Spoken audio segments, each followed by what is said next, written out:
85 সালে আমি একটা চাকরিতে জয়েন করি।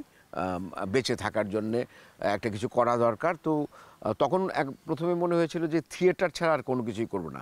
কিন্তু যেহেতু আমরা মিডল ক্লাস ফ্যামিলির ছেলে, আমাদের প্যারেন্টসদের দিক থেকে একটা চাপ থাকে যে একটা পেশা হিসাবে একটা কিছু নেয়ার। তো সেই জায়গা থেকে আমি একটা চাকরি করি। চাকরিটা ঢাকায় পোস্টিং পাই আমি খুবই সৌভাগ্যক্রমে, এবং আমি ওইখানে অনেকটাই ব্যস্ত হই। এর মধ্যে কেরামত মঙ্গল নাটকটি স্টেজে আসে। কেরামত মঙ্গল যখন হয় তখন আমি এটার নেপথ্যে কাজ করার সুযোগ পাই। তার কারণ হচ্ছে আমি চাকরির জন্য যে ট্রেনিং ছিল সেটা আমার 2 থেকে 2.5 মাসের একটা ট্রেনিং আমি ওখানে করি। সেটা সকাল থেকে শুরু হতো, রাতে শেষ হতো। তো সেই কারণে আমি রিহার্সেলে যেতে পারতাম না, অনুশীলনটার হয়ে ওঠে না। প্রথম দিকে আমি রিহার্সেলে গিয়েছি, আমার জন্য কিছু চরিত্র চিন্তা করেছে বাচ্চু ভাই, কিন্তু যখন দেখা গেছে আমি টানা 2.5 মাস আমি রিহার্সেল করছি না, তখন আর ওই চরিত্রগুলো আমার রাখেনি। কিন্তু আমি যেদিন ফ্রি হয়ে ঢাকা থিয়েটারে গেলাম, চাকরি পোস্টিং হয়ে গেছে, সব কিছু সেট, আমি জয়েন করে ফেলেছি। যখন আমি গিয়েছি বলে আরেকটা দিন আগে আসলেই তুই এই চরিত্রগুলো করতে পারতি। তো যাই হোক, হয়নি। তারপরে আমাকে নেপথ্যে যারা কেরামত মঙ্গল দেখেছে তারা সকলেই জানে যে এটা একটা রিভলভিং স্টেজ আমরা করেছিলাম। স্টেজটাকে 3-4টা ভাগে ভাগ করে প্রত্যেকটা ব্লক আলাদা আলাদা করে বেরিয়ে যেত, আবার ঢুকে যেত শিল্পীদেরকে নিয়ে। এই যে চাকার উপরে যে মুভিং স্টেজ, এইটার জন্যে আমাদের 6-7 জন করে লোক লাগতো ওটাকে ঠেলে ঢোকানো এবং সময় মতো বের করা। এটা মহিলা সমিতিতে হয়, এবং সেই যে নেপথ্যের যে কাজটা, এটার প্রধান দায়িত্ব আমি পেয়ে যাই।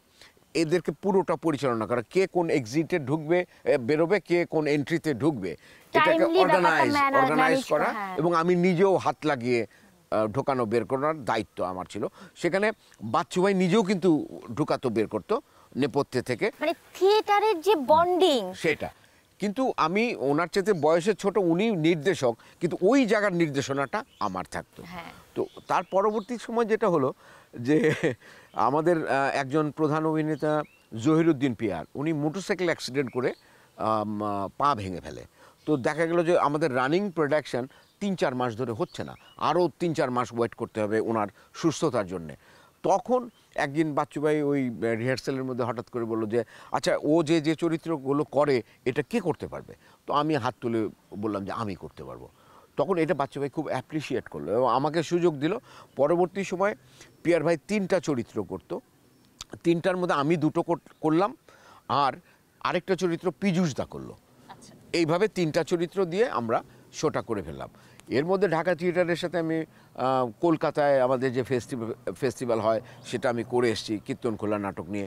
পরবর্তী সময় যখন কেরামত মঙ্গল হয় তখনও কিন্তু আমি পুরো দমে এই কাজটার সাথে যুক্ত হতে থাকি। ছোট্ট একটা প্রশ্ন, সেটা হচ্ছে যে চাকরিটা আপনি তখন করতেন, ওই চাকরিটার সঙ্গে এই যে অনুশীলনে যাওয়া, থিয়েটার করা, এটা কি কোনো কনফ্লিক্ট তৈরি করেছিল?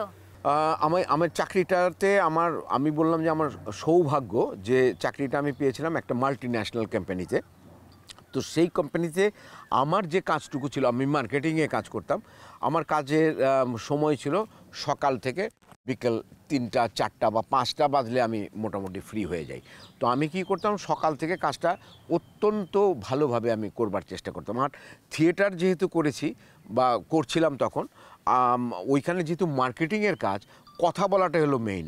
তো কথা বলাটা আমাকে তো শিখিয়ে দিয়েছে থিয়েটার, এবং নার্ভাসনেস কীভাবে কাটাতে হয় সেটা আমাকে থিয়েটার শিখিয়ে দিয়েছে। সুতরাং মার্কেটিংয়ের ক্ষেত্রে দেখা যেত যে আমি ওই কোম্পানিতে নাম্বার 1 ছিলাম।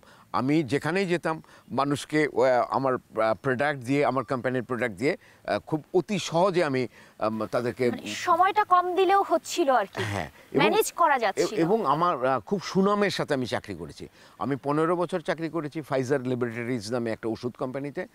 আমি অত্যন্ত দক্ষতার সাথে কাজ করেছি, এবং প্রতি 5 বছর পর পর 3 বার ওরা আমাকে কিন্তু গোল্ড মেডেল দিয়েছে।